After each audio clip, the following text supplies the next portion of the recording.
first one. How does Brandon Staley have a job? Yeah. How the hell does that guy still have a job? That's the whole take. That's the one line. That is the whole take. Hell no. Wait. Asshole's not a curse. Wait, what? Hold on. What? Asshole's an adjective. This is a bigger squeeze. Yeah. He reached base safely more times than he registered an at-bat. Oh my. Ladies and gentlemen. We're not That's up. Not That's down. sexist jerks anymore. Ladies and gentlemen, we're a show for everyone. Yes, welcome to the Juice Boys Show. It's another week. It's another episode.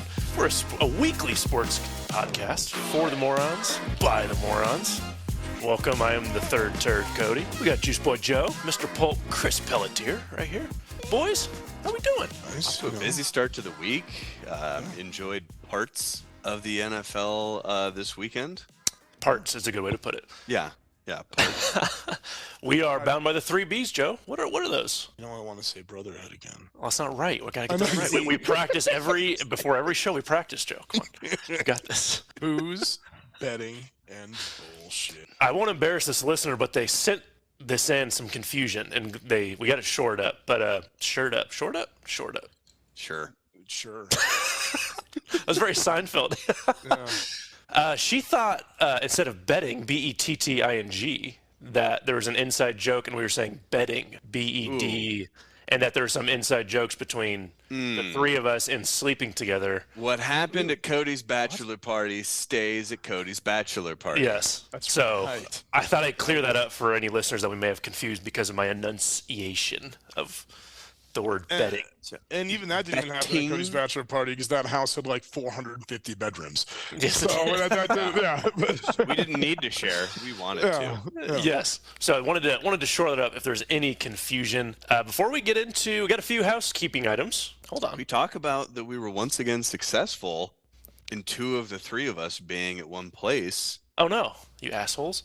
That is so With true. Joey and I hanging out this last weekend, both of us attending the Moonrise Art Studio Makers Market. How'd it go? in Belgium. It went fantastic. It was amazing. Her art is obviously always fantastic. I felt like a celebrity, you know, You did? getting asked to sign Absolutely. things. People knew who I was.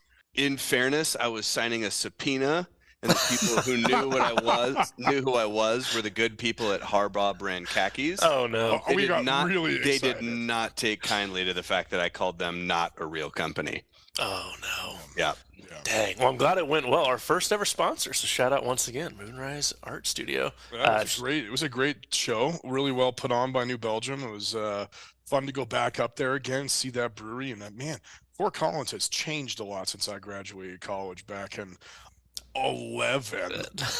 But it was great. It was a lot of fun. Moonrise Art Studio did really well. So awesome weekend all around. I got to see Chris. It was so fun. Hell yeah. Well, remember how I told you guys I guess it was a while ago that we were mentioned in our first dream.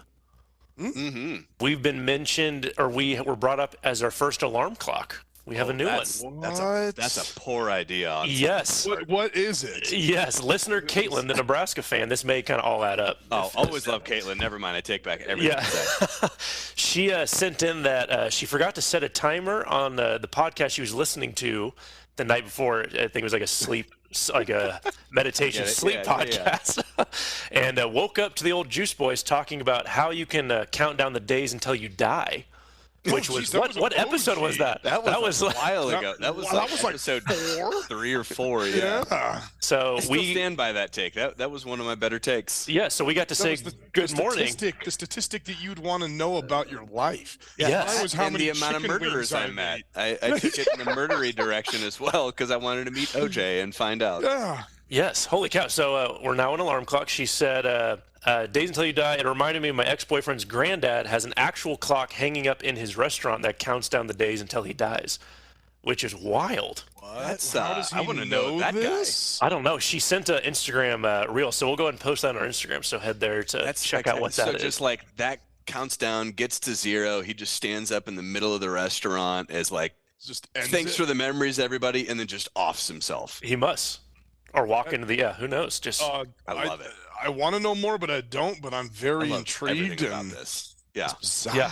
But hey, Please we've tell us checked more. off Alarm Clock, Juice Boy Alarm Clock. So wanted to tell that. And then also something completely brand new. I have a mentor, Joshua Gleave. He's kind of my music mentor, songwriter in Nashville. He's a producer in Nashville. He actually just released his first single as a solo artist, and he said we could play the song in full at the end of our show. So, Fantastic. which is amazing that he would let his original music on this thing. But I'll read it real quick so you can go follow him on Instagram and Spotify. Nashville resident Joshua Gleave is all about the song. Most know him as a hit songwriter for artists like Chris Young, Alexandra Kay, and the Swan Brothers. And others. Joshua has now found his own voice and style for the first time. He also did a 3-part little mini podcast on the making of his song. And we just feel blessed. And I wanted to say thanks to Josh for all of his help in answering all my music questions as a young, dumb moron. And also wanted to highlight his song. So stay tuned until the end of the show to listen to that. And we'll get on. Wait. I'm excited. Yeah. Yeah, I can't believe he let us That's really do cool. that. That is amazing. So with that, boys, what beverage are we drinking? Oh, we're here to like do stuff, huh? Yeah, I guess we better get started. Oh my God. Got a lot of things going to a hot show in front of us. Hot show. We had a lot of housekeeping, but now proceed with the whatever this So is. I was up in Joey's got Fort something Collins. here. I was up in Fort Collins for the Makers Market up the New Belgium, and I went to several liquor stores up there because they have fantastic liquor stores up in Fort Collins. And I found this one. It's not local, but it's pretty close. It's from Las Vegas, actually. Smoke So Wagon. close. So close. Smoke down the road. Wagon straight bourbon whiskey. I got the holiday edition, and just because look at how badass this bottle is. It's got sweet six shooters in a wreath with Santa going over a building, and there's snow, and it doesn't snow in Beautiful. Vegas. But it was 46%, so a pretty high proof, and it is it's pretty damn good. Smoke Wagon bourbon from Nevada H&C Distilling in Las Vegas. I love it. I'm excited. Next time I go out there, I'm gonna check it out. Hashtag drink And local. Drink local for this Yes, next sir. one. Is my beer chaser because I spent so much time in New Belgium this last week. I thought I had to give Fort Collins some other love, and I'm drinking one of my all-time old favorites, Odell IPA. One of the best IPAs ever made. One of my favorite beers ever. It's gonna be an excellent beer chaser tonight. It's gonna be a good night for Joe. It is. Chris, I'm what so are you excited. consuming? Oh, fellas, I'm going back to the well. Oh no. I'm strapped back in on strainy hands. Oh my gosh. I haven't had a The bottle of it in a couple diversity! of weeks. I haven't had a bottle of it in a couple of weeks, and went ahead and dented this one in a hurry. That was So I'm brand gonna new. be out of this bottle here soon. It's so good. It's so good. I'm gonna go ahead and just pour myself a little more, just in case. I guess I'm in the same as Chris because I'm drinking another Caucasian. Oh, so was that tasty, huh? It was that The dude. tasty. The dude. dude. Caucasian. White Russian. One little Got a text from my beverage, wife, man. and now all of a sudden, I'm back on Big the horse. Lebowski just has his hooks in you for weeks at a time. Yes, I think I told you guys the story, but I didn't drink White Russians for a long time because at a casino I drank the free versions of a White Russian, which means That I just sounds drank gross. 6 half-and-half glasses It's with disgusting. maybe a Yeah. nipple of booze, and I threw up everywhere, and I had to take multiple years. I think I was with Chris, your wife, at that point, and we were gambling, about and right. she was warning me, and not good. Also, for my chaser, I have a half of a Little Debbie Christmas tree. It was too much of it. You couldn't finish it last No, week? it was the last one, and me and my wife compromised, and we cut it down to half Oh, you are. because Oh, look at we you. What because a, we something compromise. else. what a compromising man. Yes, boys. Should we jump into the sports? What a hectic week! Another week coming up. Yeah. Here we go. Jesus. With a big old eye roll, is it time to take the Dallas Cowboys seriously? Absolutely, it is. Thanks for joining Yeah. us. That'll be it for us. See you Yeah, next no, I mean, they've got the talent level, they've got the capability, they've had the talent level and the capability. They just haven't consistently put it together. I don't Against know good since teams. even before the Tony Romo era. And now here all of a sudden they seem to have finally kind of clicked. They seem to have finally found something that works.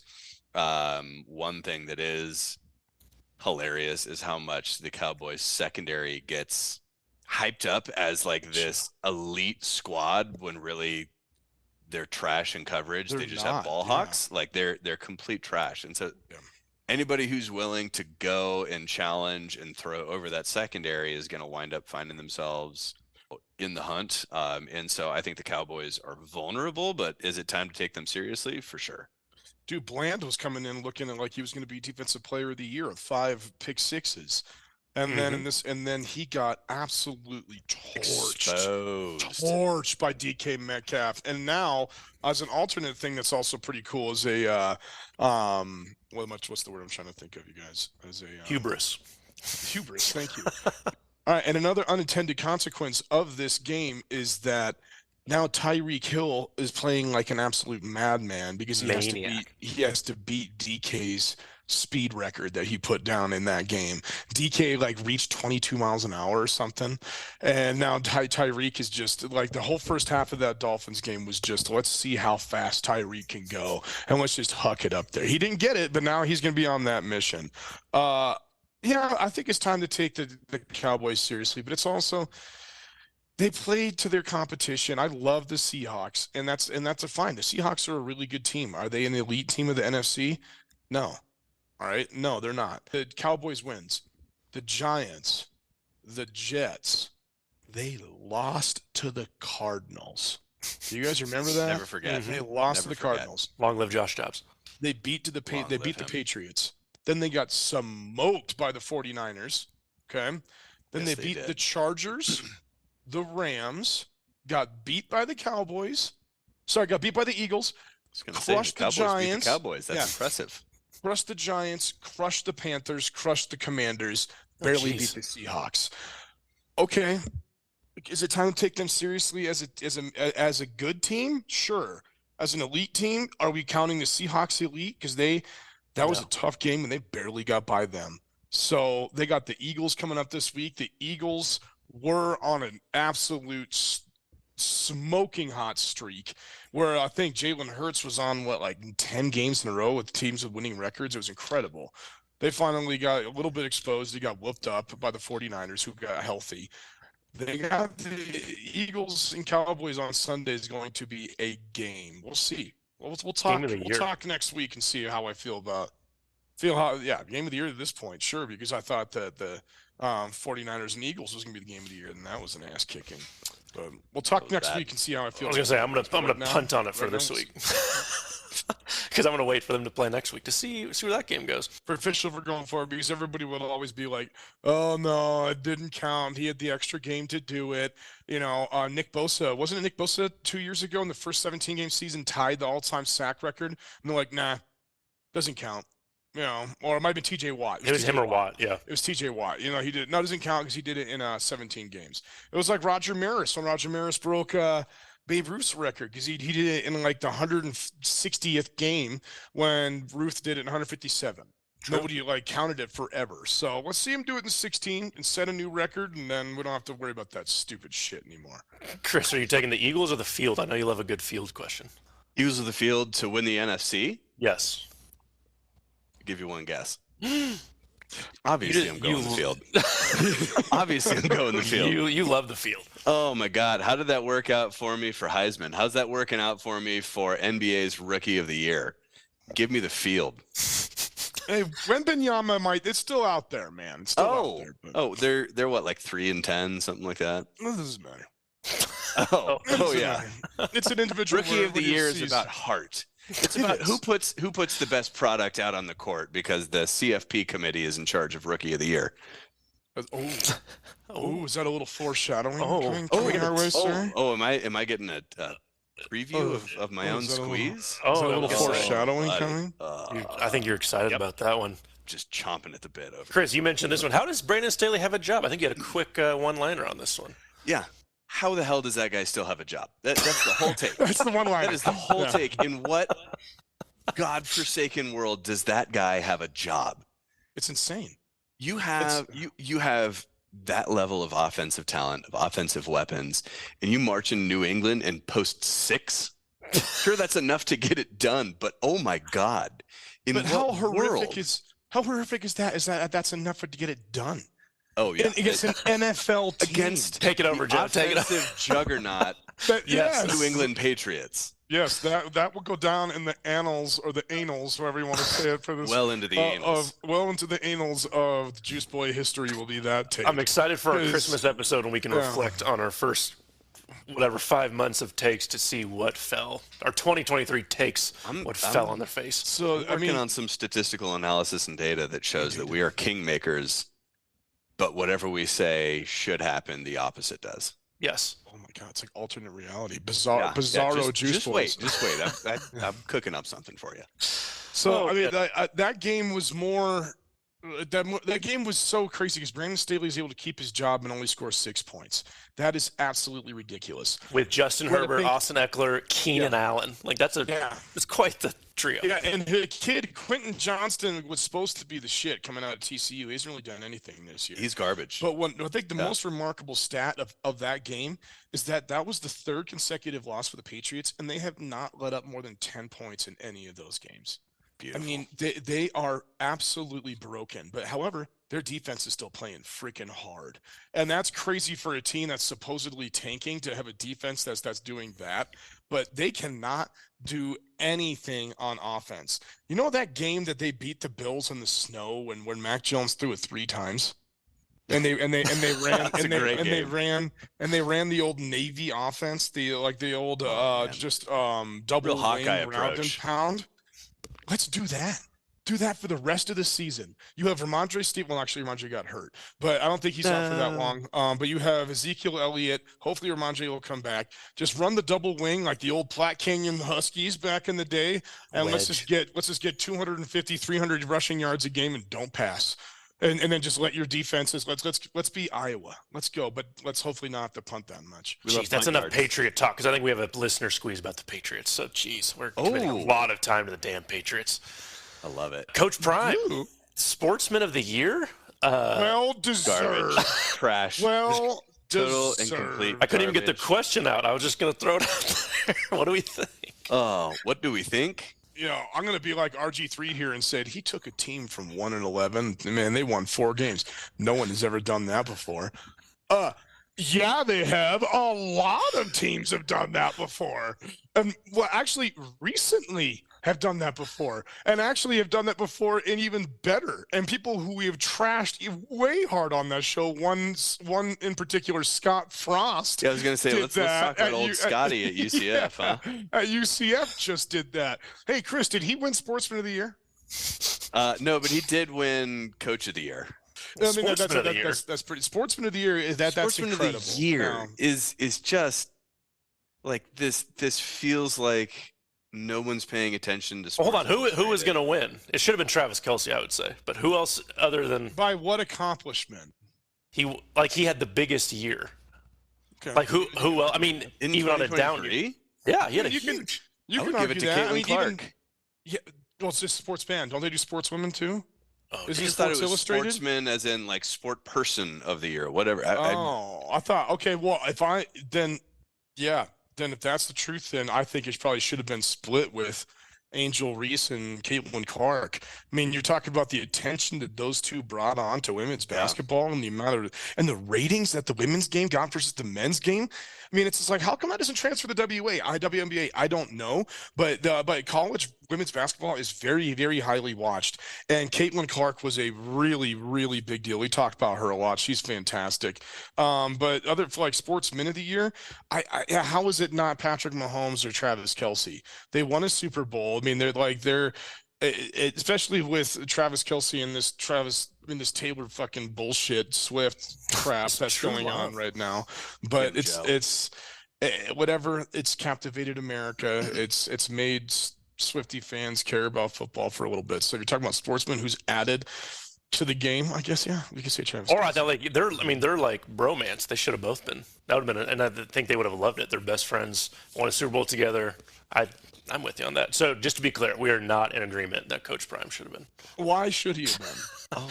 What's the argument for? You went and coached a bottom of the barrel Power 5 program into being just below middle of the barrel Power 5 program in Sportsman of the Year. You could win that award in 3 weeks or 4 weeks. It was an electric 4 weeks. It was a very electric 4 weeks because it's going 3-1.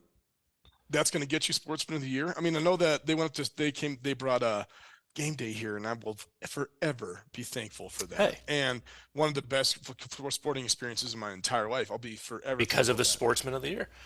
Yeah. But no, not worth Garbage. it. Not worth We'll it. give this one to Joe. Joe, you get a one-breath take on championship week leading into the CFP. Something tells me Chris might just bust out of his butt for the squeeze, so we won't give too much space. But thoughts. Joey gets a one-breath take. Boys. We haven't done a one-breath take in a while. Joey? Big breath. Big breath. You got this. Looking at his notes. Concise words. Looking like he needs to poop. Washington barely snuck out over Oregon, setting up their spot number 2 in there, which they probably would never have got. They didn't go undefeated, maybe not even made the entire thing. Liberty ended up going undefeated and now is completely out. No one ever will think about Liberty ever having a chance, and we'll get back to more undefeated people in a second. Alabama was able to take out Georgia in the last little bit with a 3-point win. Sorry, another breath. Iowa was able to keep the under, my boys. Shout out Iowa. But did not score a point, lost out. by 26 points. Florida State did every single thing they possibly could in the entire season and went 13-0 and won the ACC. But was out of the college football playoff, and we'll talk more about that in a second. Texas absolutely obliterated Oklahoma State. And my boys, Tulane, did not pull it off against SMU. SMU is starting to build something going into next year when their sanctions are starting to be less, but they still are completely fully supported by boosters. But 11-2 for SMU. We'll see how they do next year. My final takeaway of this is that it should have been a 12-year this year, but the people who voted it out are the people who are being most impacted by it. And unfortunately, if they would have voted it to be a 12-year, it would have taken in place this year, not next year. Could have avoided all of this. However, it is 4 teams. I don't know if they've got the right 4 teams. We'll talk more about that in a little bit. But music break. We'll see you, Chris, on the other side. All right, boys. Squeeze of the week. One of our favorite segment, your most outlandish sports takes. Joey gave us the one-breath college football take, which leads right into Mr. Pulp. He hasn't had a squeeze in a while. I haven't had a squeeze since my random one-off Rory will win a major when I saw that press break while we were recording a few weeks back. Yes. it was just an instant squeeze. It was just me just after a drip, Taco Bell. just a drip of squeezies. But my squeeze today, Take it away. surprise, surprise, is that the college football playoff committee is full of shit. Let's hear it. This is the first time an undefeated Power 5 conference champion has been left out of the CFP. FSU's defense was ranked 14th in the country. They were allowing 4.68 yards per play. They only allowed 20 total offensive touchdowns all season. He came prepared. At an average of 305 yards per game. And so if you're going to say Jordan Travis goes down, and so now all of a sudden that one single player impacts the entire game so badly that they don't even get a shot, I think that's bullshit. Adding on to that, Alabama's defense 18th in the country, Texas defense 23rd in the country. And so if we are, comparing one for one, give it to FSU there. Next, ESPN listed FSU's strength of record at number 3, with Bama at number 4, but pulled this stat just before the committee announcement on Sunday. Once upon a time, the committee previously has set the precedent that a team can get into the CFP after losing their starting quarterback.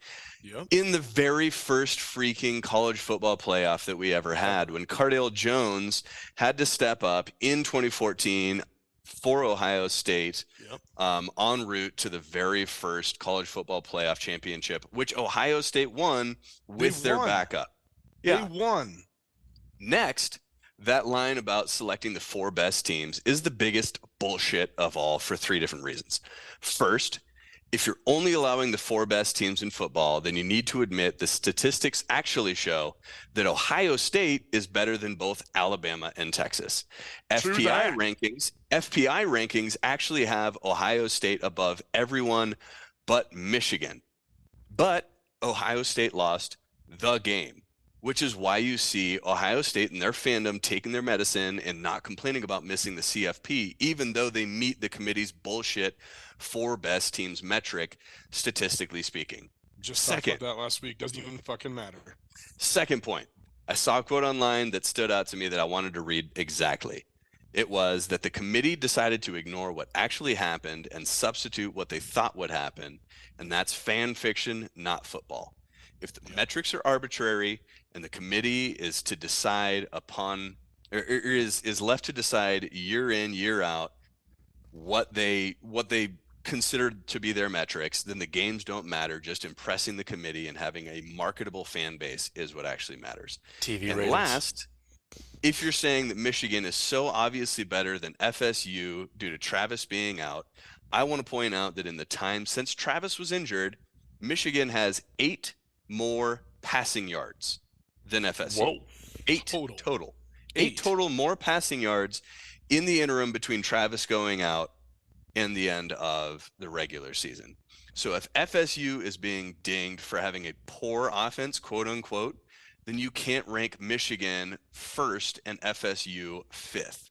So I think if you're an undefeated team in the Power 5, you get your shot. No matter maybe what. maybe FSU gets blown out. Very first round, maybe in the second round. But either way, they've earned their shot. They have busted their ass week in, week out, playing quality teams in a Power 5 conference. They made it through an undefeated season, and to leave them out because you think they're not one of the 4 best teams in the country is a bullshit excuse and just leaves bare that the committee is absolutely full of shit, as I stated. Thank God it's the last year of 4 years. Thank God. I mean, last year of 4 teams. That's easy for us as fans to say, but you think everybody on the roster at that FSU right now isn't going, well, shucks, at least we get a shot at 12 next season. Year. Yeah. Like, to hell with Bullshit. that. We earned our spot. We are one of the 4 best teams in the country. We are one of 3 undefeated Power 5 champions. We deserve our shot just the same as Michigan and Washington do. And I hate the shit that everybody's talking about with the you have to put an SEC team in there. SEC was to hell with that. With the SEC is the power conference. You know what the SEC's record was against the ACC this year? 6-3, dude. 6-3. All right, the ACC was better than them this year. Yeah, it just means more. It's because the SEC, the SEC teams you played was Vanderbilt. It's like, yeah, but whatever, bro. It still actually happened. ACC was very competitive this season, and there was some good football going down in that conference. And Florida State ended up having the 3rd best strength of schedule. All right, and what did you say, Chris? Their 4th ranked defense. I mean that's absolutely insane. 14th. 14th ranked defense. Yeah. All right, so 14th in the entire country in the third strength of schedule. They won out. All right, so and they stopped a Louisville offense that was one of the top in the country. So who do you boot? Who do you boot? I think you boot Alabama. Oh yeah. Sure, you boot Alabama because Texas beat them. But then how come Georgia got the shaft just as hard as Florida State did? That was Georgia's one loss, their first loss in 29 games. And they lost one time by 3 points in the SEC championship. I'm actually not opposed to that whatsoever. I think there's a case to be made there for Georgia. I think there's a case to be made there for Texas. At that 4 spot, I think any one of the 3 of those teams has a legit case to be made. I would say Bama, just because they have that recency bias that we've seen play in and year out. Always. They barely beat last Auburn. Opportunity. They shouldn't have beat Auburn. They barely beat Auburn. If that motherfucker, sorry, I got to stop. I got to watch my language on this show. I got students that listen. If that asshole, D coordinator, would have sent more. Wait, you just cursed. Wait, you just cursed. No. Asshole's not a curse. Wait, what? Asshole's not a curse. Hell no. Wait, asshole's not a curse. Wait, what? Hold on. Asshole's an adjective. This is a bigger squeeze. Yeah. This is a bigger squeeze than what I just hit you with. What did you just say? The F-bomb is a curse word, but asshole. Absolutely. Asshole's not. Asshole could be a literal thing. All right, Joey's- asshole is an adjective. Any of Asshole Joey's could be students that are a noun. listening, feel free to call anyone an asshole. Joey will not get you in trouble. Yes, is and what I'm Joey hearing. is the one who gets people in trouble. So I guess you just gave everyone a hall pass on them. You know, when my placard on my desk says ASS dot principal. I know you Ass said that here principal. many times. I've said that many times. It's not a bad word. Ass isn't a bad word. Ass is But funny. asshole. Asshole, whatever. There's an asshole. All right, and so it's way better than saying anything else. If that asshole of a defensive coordinator for Auburn would have rushed anyone and put even a single person in pressure on Milroe and didn't give him 7 seconds back around there to dance around and set his feet. I mean, I'm not saying that I'm the best quarterback ever, because everybody knows that. I have no knees, and I'm sitting here talking to you guys. All right, but when I'm out there and like a slinging football practice in scout team, and slinging it in scout team, you give me 7 seconds to throw around with Alabama wide receivers, I could throw the back corner of the end zone with an open pocket, nobody rushing me whatsoever. All right, you can't do that. Oh my God. It's my favorite part of the show is when Joey compares his coaching practices against professional and semi-professional. You know, we have a player. He compares a dude who played in the NFL, who says that we practice harder than NFL teams. Oh, he says they don't do anything when they get to the NFL. It's just patty cake. They're not allowed to hit anymore. Anyway, that's guys. I just wanted to Alabama barely beat them. They shouldn't be in there. Alabama should got kicked out. If anyone should be in it, I think it should be Georgia and Florida State. And you got to say sorry, Texas. Bummer that you beat Alabama, but this is our first loss in 29 games. We're the #1 team, defending champions. We deserve a chance in this. We deserve a chance in this. Guys, I just wanted to point out, it's supposed to be a podcast by sports morons. You guys really came locked and loaded on that. That was not. Oh man, that was not supposed to be. I spent you need to take a nap now. I spent more time than I care to admit, making sure that I had the research to back up my claims. All right, we got another squeeze. Listener submitted. Guys, we're on a roll with the listeners. We appreciate I can't wait everyone sending it in. Excited. This is from like Miguel. Christmas right now. Yeah. This is from Miguel in Windsor, Colorado. He's a Miguel. Big Patriots fan. All right, Miguel. Let's go. Oh, it's disgusting. Boy. All right, he had a long breath here. Wish me luck. It's not an easy thing to diagnose. There are a lot of things not working at the moment. On Bill B, it's no secret that Bill can't draft. We've missed on every skill player since Rob Gronkowski. And sadly, our free agency hasn't been much better. I think it's clear to all Pats fans that he needs to step down as GM. That being said, I absolutely want him to stay coaching. Ooh, Joey. Wow. I still think he's one of the best coaches in the league. He just shot himself in the foot, and now he's paying the price for it. Mac Jones' entire confidence is shot, and while it's not all his fault, bad O-line receivers have struggled to get open, he's simply not good enough. Today's NFL is fast. Mac is not. Not physically, nor at making decisions. He's not dynamic enough to survive an offense where he has to carry the team. The team needs to move on from Mac at this point. That's best for both parties. Guys, my reading is so good. One more thing. I'm so proud of you finally learning to read. On what the Pats should do. Fuck if I know at this point. All right. At least he's honest. There really isn't much to build on at this point. Defense is okay, but outside of Judon, they lack leadership. There's really some good players on the side, but I worry about keeping the unit together. Best case scenario, we lose the rest of the games this season. Kraft pulls the plug on Bill for GM, or else we're drafting the third best tackle with the 3rd overall pick. No. Get Marvin, if he'll even play for us, and see if you get Penix or another good prospect in a later round. Get the 3rd best tackle? Get the best player. He's saying he wants Marvin Harrison Jr. And see if you can get Penix. So maybe trade something. And then he said, pray above all, pray.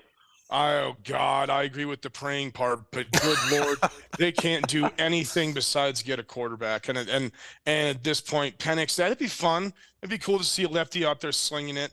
But even as bad as this went for Caleb Williams, it wasn't his fault. You look at his production in those games.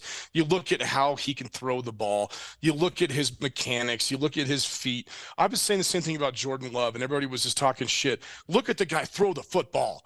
Look at his feet. Look at his arm talent. Look at how he delivers the ball. He's got a little Mahomes in him, dude. I'm not saying he's Patrick Mahomes, but it's like you need that in this game. You need to be able to scramble, and you need to be able to deliver the ball at any arm angle, and you need to be able to deliver it accurately. And Caleb Williams can do that, and he's still going to be outstanding, even though this last season didn't go well. That happens to a lot of players in their senior year.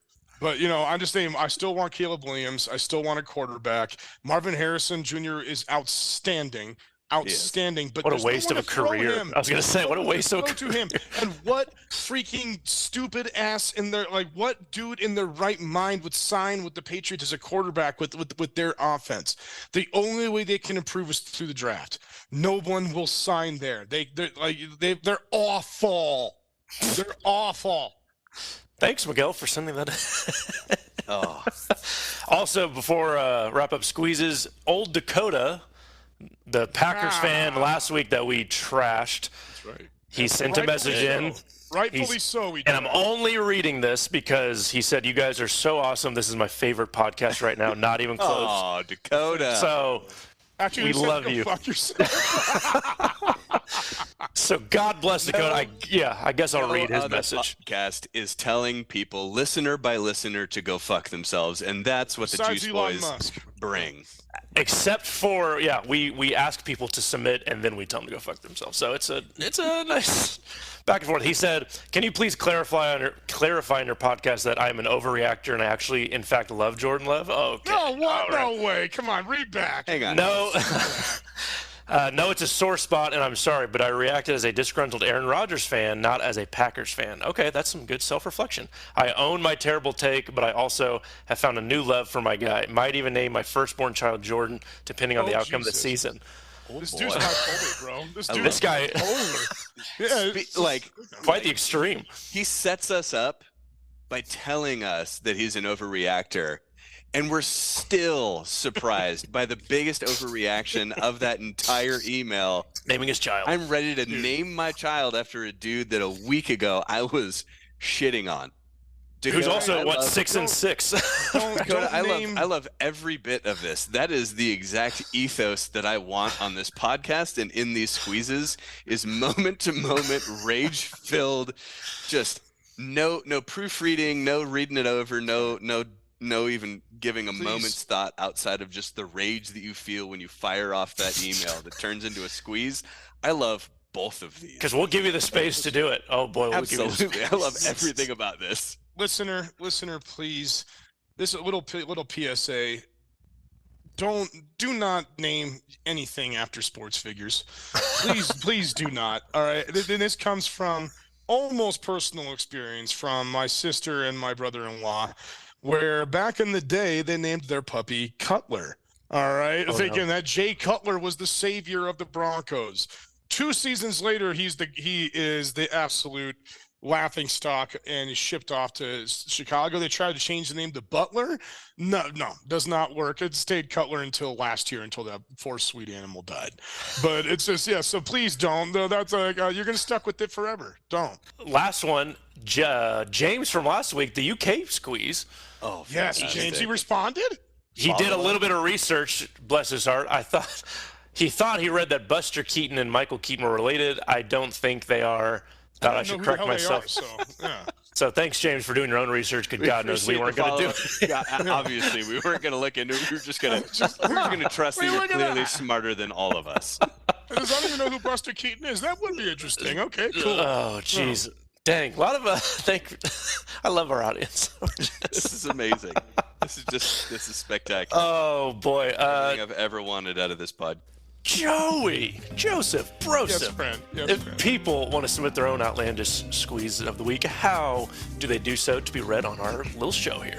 Oh, everybody, this is my favorite part of my week every week is reading these and listening Wait, what? these and discussing these. It's not the squeeze, it's the reading about the squeeze. Actually, you know what? I've never read any of them. Every single time it comes out, I am You hearing read it blind. Kendall's just like 9-page manifesto. But you don't read your own read?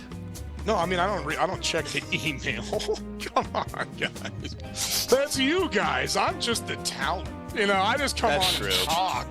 I just come on and talk and laugh. I don't put in the actual work. work into this thing.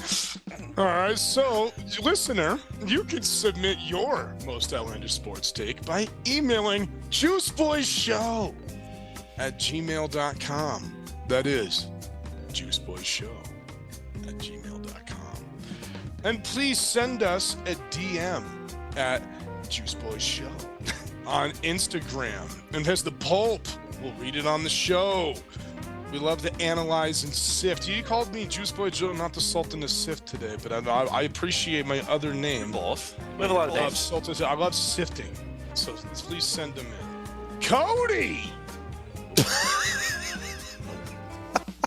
Wrong guy. Shit. Chris! There you go, buddy. Hey, round of applause for Joey. Hey there. You had a 1 and 2 shot. You got it wrong. That's okay. Joey, that was... Who's sponsoring today's stat of the day? Oh, we have a stat of the day? That's spectacular. Little quickie, yeah. Little quickie. Okay, all right. Ladies and gentlemen, today's stat of the day is brought to you by sending out holiday cards. It's that most wonderful time of year again when you get to spend your hard-earned money to send your friends and family physical copies of photos as a non-threatening way to remind them you know where they live. I just did this. We just dropped money for this. And as you prepare your holiday card, it's time to ask yourself, which kind of card do I want to send?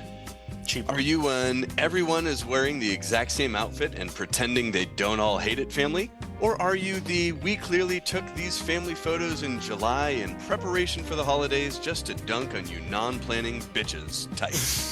Definitely not my family. We are last second. Or do you see yourself as my personal favorite, the random pictures already seen on social media, but we wanted to phone it in while feeling obligated to send out something type? Yes, absolutely. Yep, every single year. Regardless of who you are this Christmas card season, make sure you remember to keep track of who did and didn't send you cards so you can spend the next 11 months talking shit about them.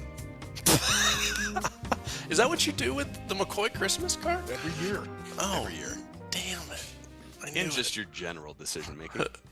So happy holidays to you all from us here at the Juice Boys Show, and don't forget the reason for the season: judging your loved ones based off their holiday cards. Very true. Jeez. Quick stat of the day. It's a trivia. Juice Boys are on episode 19. What team has not scored that many points in the last 3 games in the NFL? Oh, easily the Patriots. There you go. Ding, ding, ding. The Juice Boys officially have more episodes than the Patriots have scored in the last... Fuck, this is a Patriot-heavy episode. That's not good. That's not good for ratings. That's not good. It's good for my soul. Sorry, Joe, I had to do it.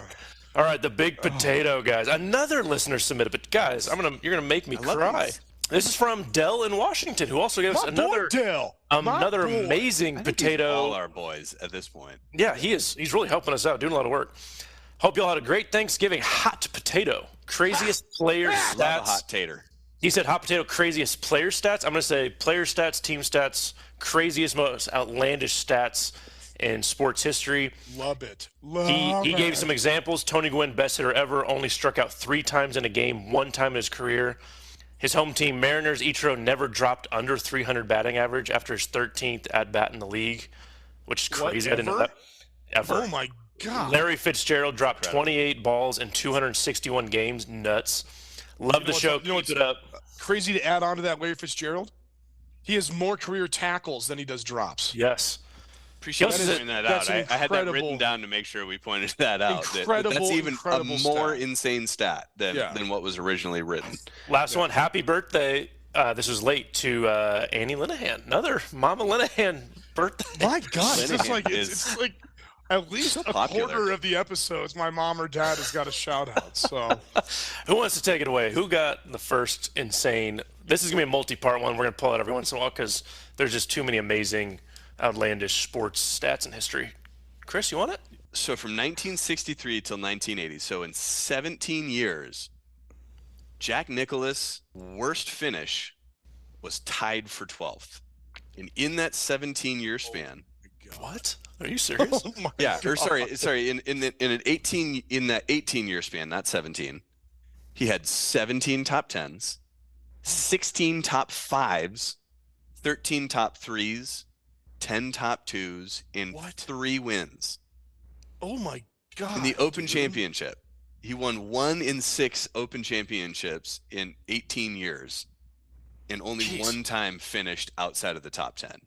Oh my God. Jack, yeah, one of the greatest golfers of all time. All you youngins, the Golden Bear. Get yourself the Golden on. Bear. Oh, I mean, go educating. Oh my God, dude. I had a Tiger stat on here, but that is remarkable because that shows longevity and that shows unbelievable consistency.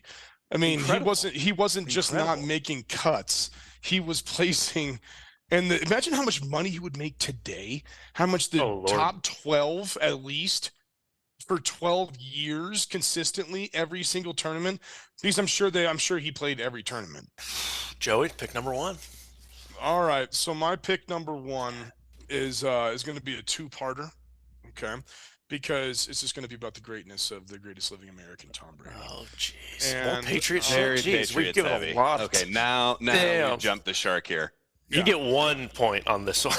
That's right. I get 1 point, but you gotta hear this. This is absolutely insane. All right, so obviously everybody knows that Tom Brady is like the all-time winningest player in regular season and postseason history. But do you know that Tom Brady by himself has more playoff wins than 28 NFL franchises? I read that. Yes, that is insane. Okay, there's only 32. There's only 32. And the NFL's been around since 1960. Like, that's just... Yeah, there's only 32 in the league, and he has more than 28 of them.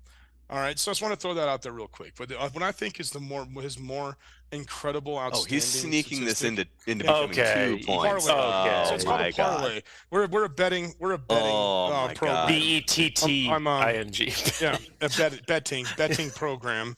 I'm going to sleep until Joey's done talking. Yeah, I'm parlaying here. All right, based on percentages. Okay, for a career.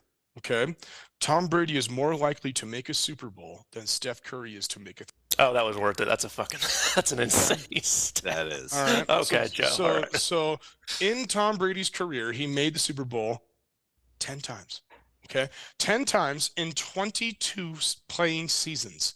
All right, and one of those seasons he played 1 game, and then he tore his ACL. So really, 21 seasons. Really, 21 playing seasons. He made it in 10 of those seasons. So including his ACL, that's 45% of his playing seasons. He made the Super Bowl. Okay. Steph Curry's career 3-point shooting percentage is 43%. Tom Brady had a better chance of stepping on the field to make the Super Bowl than Steph Curry does releasing a 3-pointer, the greatest all-time shooter in NBA history. Joey, that's do a stat for you want a third leg for your parlay? Please. Tom Brady also has more total wins than the Jacksonville Jaguars franchise. They're almost 30 years old, dude. Oh my the franchise will be 30 years old, I think, in 95. All right, can I do mine now? Jeez. Top that, brother. Okay, all right. Barry Bonds, 2004, the big-headed monster himself. It was his final MVP season. Easter Island head. Yeah, holy cow. Roided out of his mind. I didn't know this. He reached base safely more times than he registered an at-bat. Oh my! Oh my God! What was his? Yeah, hold on. So for the baseball people that maybe don't understand, if you get hit by a pitch or if you get walked, a at-bat is not registered statistically. There's a few years where Barry Bonds was walked just an astronomical high amount of time. Every time he went up. They refused to pitch to him because he hit so many home runs. Slapping dingers. Yeah, so in 2004, Bonds walked 232 times. 120 were intentional. He was hit by a pitch 9. He had he got 135 hits for the total 376 times reached base safely. He only registered 373 at-bats for the whole year. So he literally was on base more often than he was up to bat. And that season, his on-base percentage was .609. So he was on base 61% of the times he stepped on. Oh my gosh. 2 out of every 3 times he steps out of the he was on base path. So Barry because Bonds. of that, his batting average was 362. Chris, number 2. Beat that. Oh, I got you beat. Incredible, Cody. I'd like to tell you about a young man by the name of Trenton Jamond Richardson. Oh, no. I don't know what is about to... What the hell? AKA Trent Richardson. Oh. A former running back. Alabama. The Trent Richardson. The known Crimson Tide supporter and player.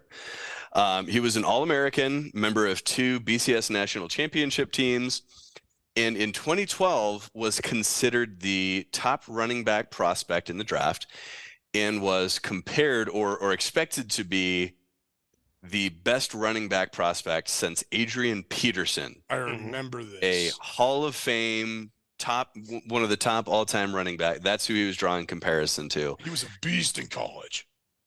Trent Richardson was selected 3rd overall by the Cleveland Browns and turned out to be one of the singular biggest all-time busts in NFL history. This running back that was expected to be the next great running back. His longest rush in his 5-year NFL career was 32 yards. You know who beats that? Tom Brady. Is it going to be Tom Brady with the Patriots-centric episode? Tom Brady's slow as molasses. Even worse. Peyton Manning. Peyton Manning. A guy who recently told a story on the Manning cast where a coach apparently once upon a time told him that he couldn't run out of sight if he was given a week. I love that story so much. Has a better career long rush than Trent Richardson, the second coming of Adrian Peterson. I can't wait to use that line in practice. Oh, that is so good. Trent Richardson, dude. Okay, the Browns picked him 3rd overall, and it was the smart pick at the time. But he was believed to be the dude. But it wasn't even their development, because, dude, he went down. Remember when they had the UFL for like a season? This was way back. This was like 10 years ago. And they had the UFL where they had a Vegas team and all these other things. I remember Jim Haslett was a coach. He played for them, and he was a backup for them. And it was just like a Manziel drop where it was just like, oh my God, this kid lit it up and just has no idea what he is doing when he has to really get paid for it. It's wow. It's awful. That's an incredible stat. Peyton Manning is... You constructed that, Chris. You're having a day. Chris is on one tonight. I needed to tell a story. It wasn't good enough to come in here. I know that you two were going to have, crazy shit that no one's ever heard of, that just like razzles and dazzles. I wanted to develop a narrative, okay, and bring you along with me on the journey.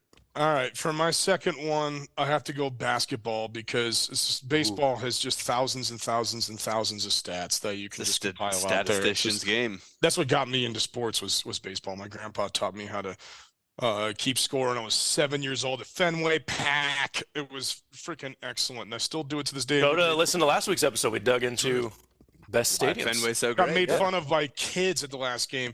I was me and my buddy Luke were actually keeping score on a book. Kids came by and called us nerds.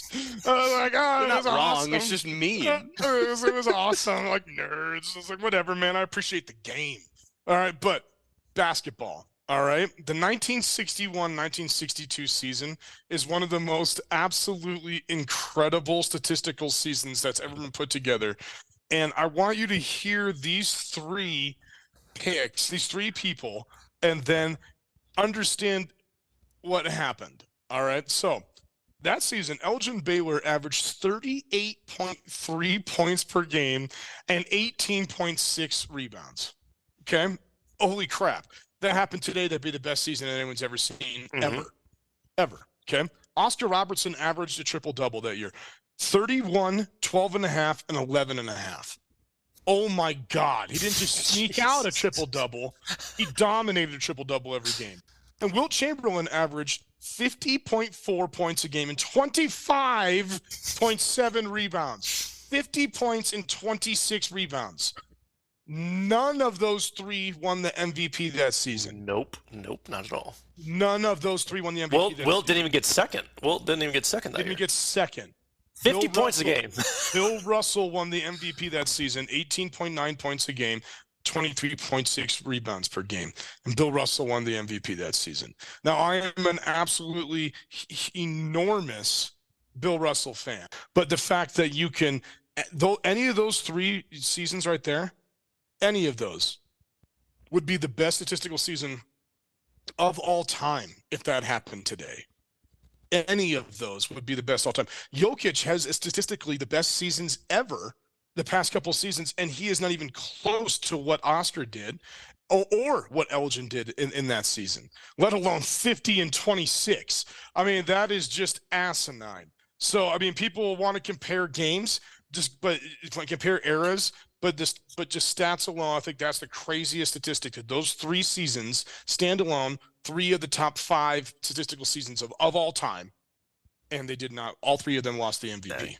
Shout out to Ewan McCoy, who asked me this weekend, was Wilt Chamberlain even good? Like, oh my gosh, God, dude. I almost called Child Protective Services on Dr. Pulp, Brandon McCoy. You should have, yeah. Tony Gwynn, guys. Tony Gwynn played college basketball. Okay, really? He was a point guard. What? I didn't know this. Oh, you didn't see this, Joe? No. Tony, you're gonna like this. Tony Gwynn has more assists in college basketball, 590, than strikeouts in his 20-year major league career. Oh, my 434. God. So the dude played 4 years in college. I think he only really played minutes in 3. He has a point guard, more assists than college than strikeouts in 20 years in the major league. That absolutely incredible, dude. And he was like, why was he so athletic when he was so fat? Like back in the day, like him and Kirby Puckett were like fast as shit and can cover the field and were absolute athletes. They could leg out doubles, and they were fatter than me. I'm like, how is that possible? I mean, the guy was an absolute machine. Oh, and he could pass the ball. He could dish it. He could dish it. I can't. That's what a stat. It's just because he's so damn smart. Can I add one thing for Tony Gwynn real quick for stat purposes? Sure. Dude, okay. I love Tony Gwynn. We've heard this and adding on to Dells earlier. If Tony Gwynn, rest in peace, was able to have another several seasons, he would have to go 0 for his last 1,183 plate appearances for him to drop underneath a career batting average of 300. Nuts. He would have to insane. 0 for 1,183. The best hitter probably of all time. Best pure hitter of all time. I think the boys put a little effort into this one, so quickly give me your honorable mentions, just so we can, because etc. We'll do this again, Joe. Do you want to save this for I can get future episode? Okay. I can get more. Always got more stats. What are your honorable mentions? Love comparing eras. Babe Ruth hit 60 home runs in his incredible season. This is a record-breaking season. He only faced 64 pitchers that season. All right. Whoa. So he hit 60 home runs on 64 total pitchers faced. Okay. Last year, Matt Olson, the leader in home runs, had 54. He faced 319 pitchers. Oh God. Okay. Another just incredible baseball stat. I love Greg Maddux, who I think is the best pure pitcher of all time. He wasn't speed, he wasn't anything. He was just, you can't touch me on command. Of his 20,241 batters he faced, only 310 of them saw a 3-0 count. Okay, that's only 1.5% of his batters he ever faced. But on top of that, 177 of them were intentional walks. Okay, so only 133 players ever in the history of baseball was Greg Maddux put to a 3-0 count. It's only 0.7% of the batters he ever faced. Wayne Gretzky. If Wayne Gretzky never scored a goal, he would still be the all-time leader in points in NHL history, which is just, and he scored 91 in a season. All right, or over 90 in a season one year. And then that stat is his 2,857 total points. All right, 894 of those of which are goals. Now, another weird statistic about this, that's an exactly 1-to-2 ratio for his career of goals to assists. So he has 894 goals, 1,963 assists for 2,857 points. If you take away his goals, he would still be number one all time with 1,963 points to Jaromir Jagr at 1,921 points. And to put that even more in perspective, the greatest players we see currently in our generation, Sidney Crosby and Alexander Ovechkin. Sidney Crosby is all-time leader as the active leader for points at 1,528. Oh, jeez. Okay, so the great one is the great one. I love statistics. That was a fun potato. And Thank you, analysis. Yeah, Del, hell of a potato. That was, man, that was potato. Love that one. That's potato. 2 in a row. He's on a heater. Hot potato. Absolute heater. Joey reading shit. All right, friends. Jim and Nance. All right, friends. Oh, hello, friends. There it is. Hello, friends. We got there eventually. There's the register. Remember, you can now and continue to listen to the show on all major podcast networks, including Google, Apple, Spotify, YouTube, and that's it. That's all. That's all. That's the list. If you're enjoying the show, please consider following and rating the show, and leave us a review if you listen through Apple. We encourage you to follow/subscribe to the YouTube channel. Also, be a friend, tell a friend. That is the best networking we've had. People like, hey, check these guys out. So tell you. That's how you do it. That's how you tell people. You guys know about something? That's the script. That's the Podcast. script. All right. Tell a friend about the podcast, please. Also, listen to us on Insta. Please. Listen to us. Also, follow us on Instagram at Juice Boy Show. Juice Boy Show. Cody! Nailed it. That was me. You got it right this time. Back to you. All right, boys, as we wrap up, Chris, who are our picks and Wheel of Degeneracy, sponsored by this week. How'd I do last week, bro? How'd I do? Well, we got a sponsor. can I read asshole. this? Jeez Louise. Oh, my gosh, Joe. Oh my I'm God. trying to catch Cody. Amateur hour, but between the steamrolling and this, Jesus. Oh, my gosh. Chris is here, too. Today's picks are brought to you by the College Football Playoff Committee. All right. Hello, dear Juice Junkie. Pulp Pelletier here, getting paid to act as a proud supporter of the decision-making of the College Football Playoff Committee. Oh, no, I don't think he supports it. Oh, no. And the committee wanted me to take a moment from your favorite podcast to help clarify how they make decisions. So here's the thing. We're not immune to criticism. We are all college football lovers, much like yourselves. We loved watching every last minute of this college football season. When Alabama lost to Texas, we all contemplated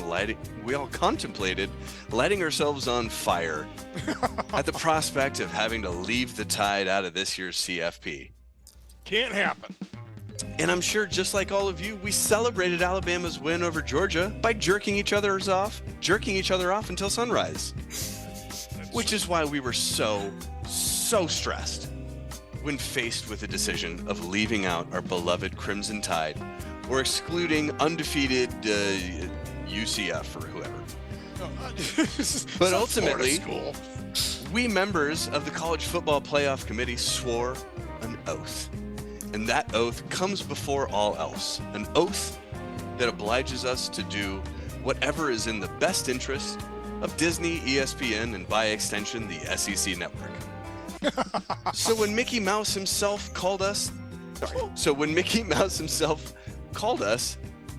and threatened us with violence if we excluded the SEC champion, our decision was clear. We hope this helps all you college football fanatics rest well and in assurance that we'll do all we can to make sure the SEC never goes unrepresented in the championship game. God bless football. God bless America. And please, God, Mickey, you don't need to hurt me. I did what you asked. I hope they paid some good money for that one. Chris, as we wrap up, how did we do last week? What are our overall scores? How did the Wheel of Degeneracy do? Another fun week. Chris, did you not too well again? Everybody went 2-1 except for me. Oh my God, we went 2-1 again. Cody, how am I going to catch you? Including the Wheel of Degeneracy. So it was the Iowa game. It was the Iowa game. Yeah. Oh, jeez. It came down to the Iowa game for the two of you. Yeah. I am red hot shit when it comes to making these picks. It's fantastic. All right, so Cody's still one up on Juice Boy Joe. I am still languishing back in no man's land. So it'll go. I can't catch him. Yeah, it'll go Cody, Juice Boy Joe, and me. We've already pre-spun the Wheel of Degeneracy once again. All right, boys. Lions -3. Obviously, they are playing the Bears, and they're only 3-point favorites. I'm not sure what I'm missing. I really don't know either. Yeah, that's Bears are playing better, I will admit, but Lions, I mean, if they're supposed to be one of the top teams in the NFC, -3 seems kind of wild to me. So, Lions -3. my next pick. I think this is an absolutely hysterical line, and because I cannot pick Iowa, I'm gonna ride on my Patriots. I'm taking my Patriots, and I'm gonna go punts. Let's go punts, baby! I'm taking New England and the Patriots in the Pittsburgh Steelers, and the under for this game is legitimately 30.5. Holy shit. And I cannot believe that for an NFL football game. And, dude, the Patriots not scoring over 10 points and not allowing over 10 points the last 3 weeks, and going against Mitchell Trubisky makes me very confident in this pick. Chris, bringing up the rear as, I guess, always. What do you got? Always, every freaking week. I got Broncos at Chargers. The over-under is 44. Yep. Chargers managed 6 against the Patriots. Broncos just can't score above 21. I think that's an easy under. I'm riding the under, too. Packers, Giants, Monday Night Football. Yes, Packers are playing extremely well, but I don't think they need to go score a bunch of points to beat the Giants. Giants ain't scoring nothing. So I have 37.5. I'm taking the under. Cody, you're full of shit. The line is at 37. Okay, 37. I'll take it. Yeah. So what is your official pick now, Cody? Okay. He's going over now. The under on the Packers at Giants. Tommy DeVita ain't scoring a point. My next pick is going to be the Denver Broncos to beat the Kansas City Chargers. The Los Angeles Chargers. It's a plus 2.5. I have no idea how they are underdogs for this game. I think the Broncos still have it in them. I think the Chargers are absolute dog shit. So I am going to take the Broncos to cover that spread plus 2.5 against the Chargers. So I know we eulogized the Josh Dobbs hype train last week. Ooh, yeah. I don't care that this hype train has crashed. I'm strapping back in. Let's Vikings go, baby. -3 at the Raiders. That's right. I love that. That was on my list. I love it. Give me the Vikings. I love it. Wrapping up, I'm going to take also no college games, so we're going to do all three NFL. I'm going to take the Rams plus 7.5. Rams are playing extremely well. Ravens still trying to figure out life without Mark Andrews. Rams are in the hunt, a little more desperate right now. Ravens are in the first seed with maybe a little bit of a cushion, but 7.5 is a lot of points. I agree. That's a lot of points. Matthew Stafford's back and slinging it. He is. There's a lot of fun to watch. All right, my last pick is not a flashy one. It's two dog crap, terrible teams. So I'm taking Tampa Bay plus 2.5. How is that possible to Atlanta? Plus 2.5. I saw that as well. That's pretty wild. Good pick. Let's go, Baker. Let's go, Bucks. All right, my picks are very risque this week, but let's go, baby. As much as it pains me to do so, Bills at Chiefs. Chiefs at home, coming off of a tough loss. You know they've had this game circled all season, even before kind of the ups and downs and the difficulties that they've dealt with. I like Chiefs covering 2.5 at home. You do? Oh, man, I want Buffalo. I think Buffalo's got it, brother. I want Buffalo to win. I just think that they won't. Bless your soul. Coming off a bye week, I think Buffalo's got that game. I kind of feel the same way. Wheel of Degeneracy time. Do we have the sound on for the... Oh, we do. We found out that the Wheel of Degeneracy is disappointed in all of us and lets us know. We've got Pats at Steelers, Jags at Browns, and Vikings at Raiders. Let's give her a spin. Come on, Cody takes a shot. Oh yeah, we've got home under, home spread, away spread. Yeah, and over under. We've got home spread for the first one. It's real sad about that. Steelers -6 against the Patriots is pick number 1. Oh, -6. Holy hell! Yeah, See, they even scored 6 insane. points. Yeah, Jags at Browns. Let's take another spin. Let's take a shot here, Code.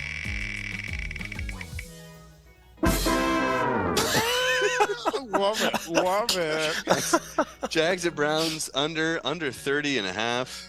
Oh, Jesus, the under on that. Abysmal game. All right, let's give her another spin. Come on, Cody takes a shot. Cody takes a shot. I don't have any shots here. That's okay, we'll wait. Take a shot of straight Kahlua. Yeah, dude. Do I have Dude, whiskey? straight Kahlua. Yeah. All right, hold on. Or nasty Oh, vodka. man. That means I'm up next on the wheel of who takes a shot. Any shit you'd like to talk on Cody while he's away from his microphone? Any grievances to be aired My only in this grievance. festivus time of year? My only grievance is that I thought these socks that I had in my house were mine until I put them on. They're not mine. They're enormously huge, and I can't even put them on my feet.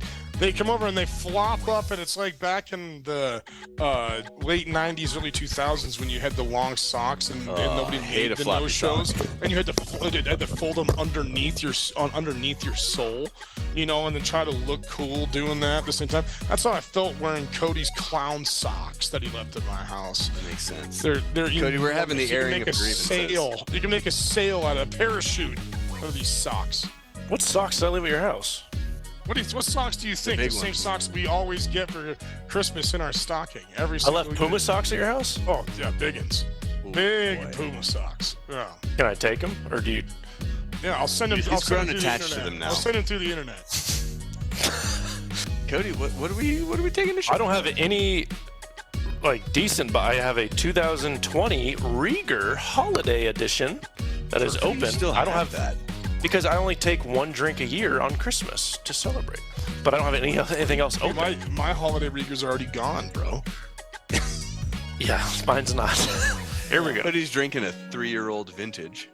Mm-mm. Oh, that's a beautiful Ooh, that was a good pull. That was a bar shot. Beautiful pull. That Let's was a see. bar shot. Can we sign Cody up for a second shot? That's right. Let's see what we got. Let's see what we got. Let's do it. Let's do it. I thought that was the third pick. Come on. Fingers. Oh, okay. Oh. All right, so we got Raiders +3 against the Vikings. Oh, I hate that. I hate that pick so much. Wheel of degeneracy. You know what I hate, Joe? This is the end of our show. No, we had a whole other segment. Okay, excellent, perfect. No, that's the end of the show. I'm sorry. Damn it! Hate it. We didn't even say week 19, almost at 20.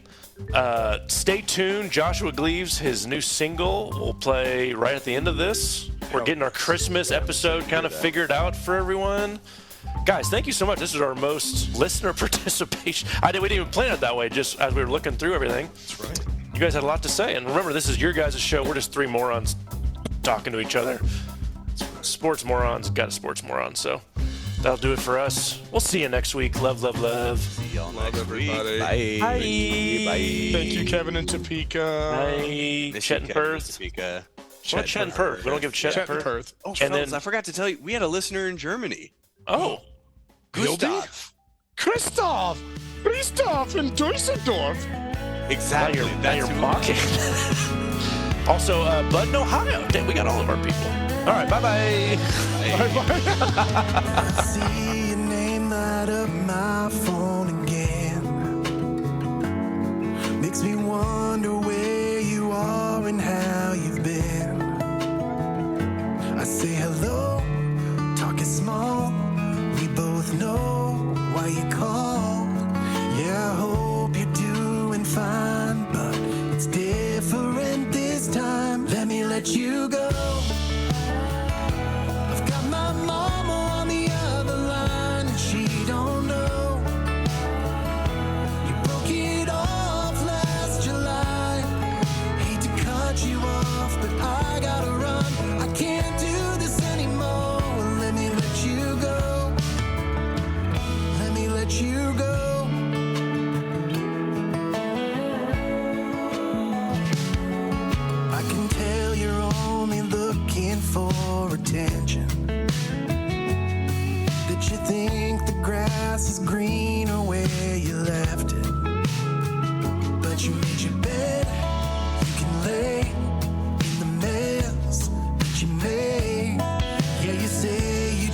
changed your mind, but you ain't changing mine. Let me let you go. I've got my mama on the other line, and she don't know. You broke it off last July. I hate to cut you off, but I gotta run. I can't do this anymore. Let me let you go.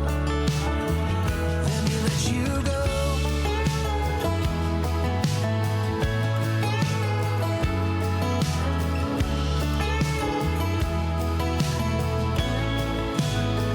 Let me let you go. I've got my